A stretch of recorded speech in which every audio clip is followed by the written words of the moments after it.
Alright. Let's chuck this back in. Hopefully I don't accidentally stop recording because I've got an important vlog to do today. Not very important, it's more like I've just got to get something off my chest. Alright, hello everybody, so welcome to my probably quarterly annual vlog, Moto vlog. Now today I wanted to talk about lowballers. So everybody knows about lowballers. You put a car on marketplace and they're always like, oh bro, I'll give you $1,000 for that $10,000 car. Now before that I want to ask you a question. In what country can you get a 300 horsepower turbo all-wheel drive car for $3,000? Like road legal, running, everything, no issues. But that place doesn't exist, does it? Well, actually it does. It's New Zealand. Now, the car that I'm selling is that Nissan Stager, rated at 310 horsepower from factory. But because New Zealand is so fucked, no one wants to buy one. Like in Australia, you'd see them listed for like $12,000 easy, and they were all selling. Like, that's probably how much they should be. In Japan, they're around the same price, and then you have to add the processing and shipping and registration costs on top. But here in New Zealand, for some reason, they just don't like Stagers.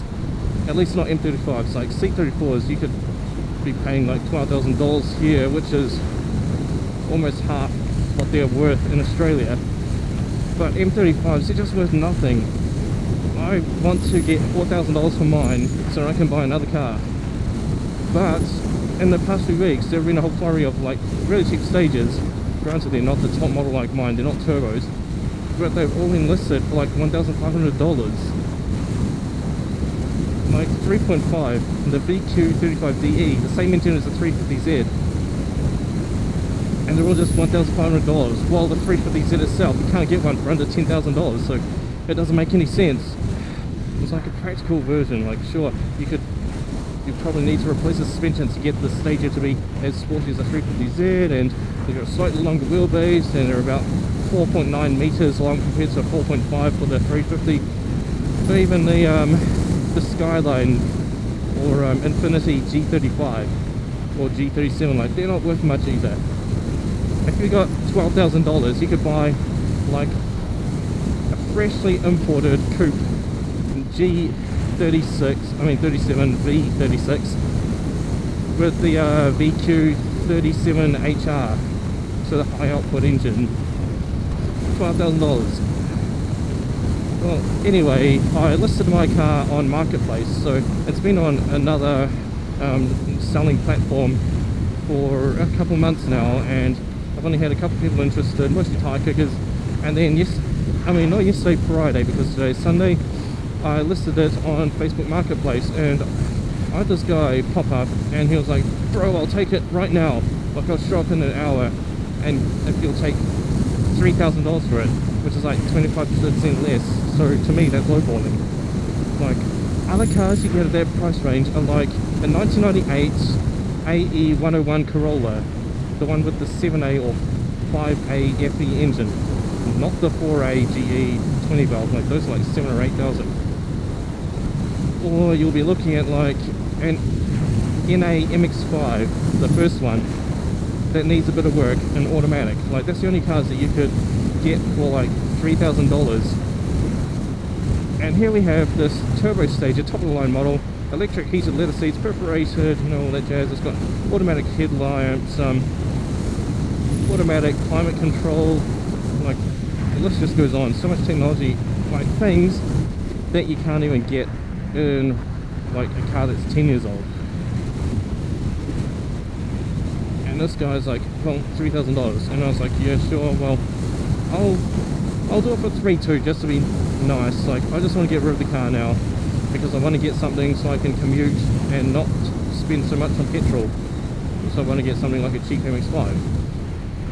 The guy's like, yeah, sure, I'll show up in an hour with the cash. And I was like, yeah, sweet as, just text me when you get near. So an hour passes and the guy hasn't shown up. he lives about half an hour out of town, like half an hour this way actually. So I'm like, well, he's probably driving, I'm not going to text him, so I'll drive out to the meet location. So I jump in the Stager, drive down there and sit there. I was like, well, that guy should be here by now because it takes 45 minutes to drive. Maybe he got caught in traffic or something. And he said he was jumping in his car an hour ago. So I'm just waiting there, waiting. Another hour passes. And on my phone I got mobile data and it works using time blocks. And yeah, 1 hour had passed, so I wouldn't get any messages that he sent me. So it's just like, well, if he's not here after 2 hours, I'm just going to go. So that's what I did. So I had other people interested and I went over to a car dealer to get the evaluation for the vehicle to see how much like they'd give me. So if they'd like give me a decent offer, like maybe 3,000, I think I was saying, then I'd take it to them. But yeah, that didn't work out so well. They saw an oil leak and were like, well, the car's worth a lot less in their eyes because apparently it needs a rebuild, because they're not really car people, they don't know what they're doing. They just think oil leak means engine rebuild. It doesn't, it's gaskets. So anyway, like not even half an hour passed and I decided to go back to our meeting point and see if the guy's there, and there's nothing there. So there was like a gap of about 20 minutes, and then I get home, connect to the Wi-Fi, and there's a flurry of messages on Facebook Messenger from the student. It's like, bro, where are you? Where the fuck are you? I'm waiting for you here. You fucking cunt. Like, you wasted my time, my petrol, my money. Like, I still sat in the car. Like, what's the deal, man? And it's just like, whoa. Is he still out there? Because I just went past there like 1 minute ago. I was just there. And he's still texting me. He's like, bro, I'm outside. I'm waiting for you. And I looked out the window and, like, if you go to a certain vantage point up the hill, you can see the corner where I was going to meet him, and yeah, there was nothing there. So he got all shitty at me, so I was just like, delete and block. And then he tries sending me more messages like, bro, I'm here, just give me the car. And I'm just like, block. Like last time was just delete conversation, but now I'm like, delete and block. I don't want to hear from this guy. And then he starts adding me on Facebook as a friend. Like after all that shitty abuse, like, fuck. After saying all that shit, give me your fucking spiel. I'm not adding you as a friend at all. I'm not going to sell you the car. I don't want to meet you out there. Because what's going to happen, he's going to be all angry and be like, bro, fucking I was first or whatever. And like, there was no agreement that I'd sell him the car for his price anyway. Like, I just said I'll meet him there so he can look at the car, and if he wants it, then he can buy it. But we didn't agree that I'd sell him the car at all. So he got all shitty at me because I waited 2 hours for him and he couldn't even wait 10 minutes for me to get back, and he doesn't even show up. Like, I never saw him, so I don't even know if he actually did show up, but he was getting all shitty. Now the thing is, like, I'm a very reasonable person. There was a person before him who wanted to buy the car,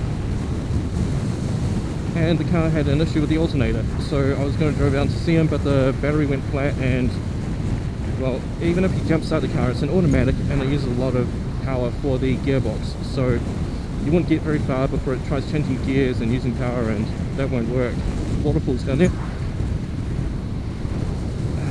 So I called up the guy. I was like, man, just send me a receipt of your flight tickets and I'll just refund you.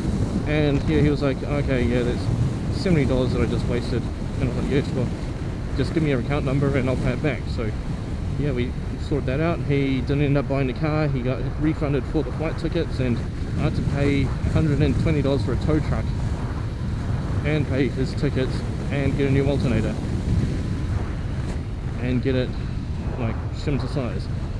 So that didn't work out. But you can see, like, I'm not here to scam people, but this person, he's going to be like raging at me, and I'm expecting him to jump onto like one of the pages and be like, don't deal with Dom, he's a scammer.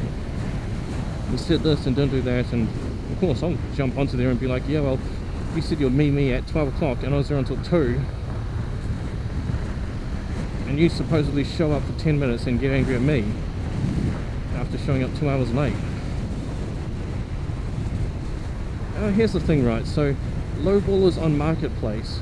So at least for New Zealand, you can see that there's like, I reckon it's about $5,000 to divide between people who are actually interested in the car and dumb cunts who just want a quick deal to, I don't know, become like their meth lab lawn ornament, a place where they just sit inside, hang out and smoke meth, suck on their meth pipes. Because last time I had a Peugeot 306, which is a bit of an enthusiast car here. They're not very common, and mostly the people that you find buying them are like British people who like to go weekend driving. 6-speed manual, and you know, all the rally pedigree, so that's the sort of stuff that British drivers like.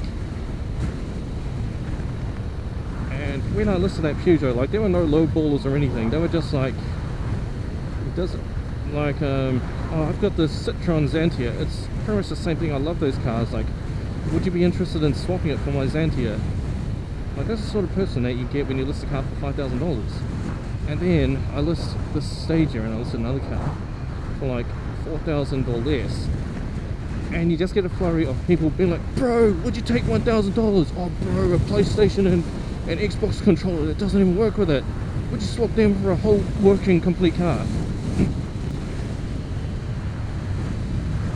And it's the same as when I listed the car on that other marketplace that I'm not going to mention. It's like the people like that dude who I paid back his flights, who would look at that car on that marketplace, they're not looking at the cheapest cars for sale.